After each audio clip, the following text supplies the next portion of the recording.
Hi guys, Vince Kingston, Eagle Home Mortgage. So I get the question all the time because I own and self-manage several rental properties myself, and I teach people how to do that. Where do I see the market going, and do I see risk for my portfolio and other people's portfolios? And so let me be clear, I'm a firm believer and I've been very successful with the buy and hold strategy. So I don't flip properties. I don't feel like I have the time to flip properties. I have a full-time mortgage career. It's a very high input endeavor and risky endeavor to flip properties. I buy and hold properties. So the concepts that apply to that are very different than flipping properties. When you buy and hold, it's akin to putting money in your 401k. It's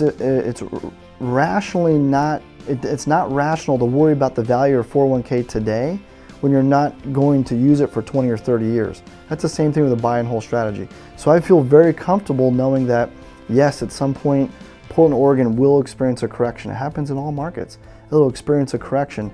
I don't care. It doesn't affect my ability to create wealth with the buy and hold strategy. So as a great example, we can model a portfolio. I did hold my portfolio through the worst real estate crisis that's ever taken place in this country since the Great Depression. It happened between 2007 and 2012. I owned my properties through that. Here's what happened in Portland, Oregon. So when we were down at our lowest level, homes were down almost 50%. It was about mid-2011. If I overlaid a graph of rents, here's what it looked like. Rents were still going up. So we don't build wealth with rental real estate just based on appreciation. We're not just buying properties on speculation.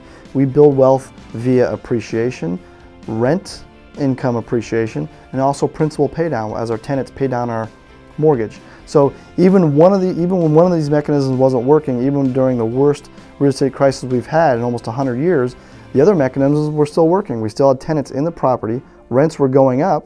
You can go right on a chart on Zillow and find the rent chart. In 2011, it was slightly going up.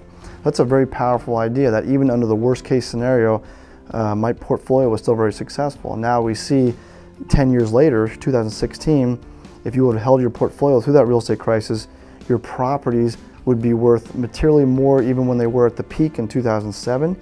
And as importantly, your rental income would be double what it is now than it was in 2007. So that really speaks to the fact of how safe is this? Yes, our market will have another correction at some point. It doesn't affect our ability to safely hold these properties and create wealth over time because we have the buy and hold strategy.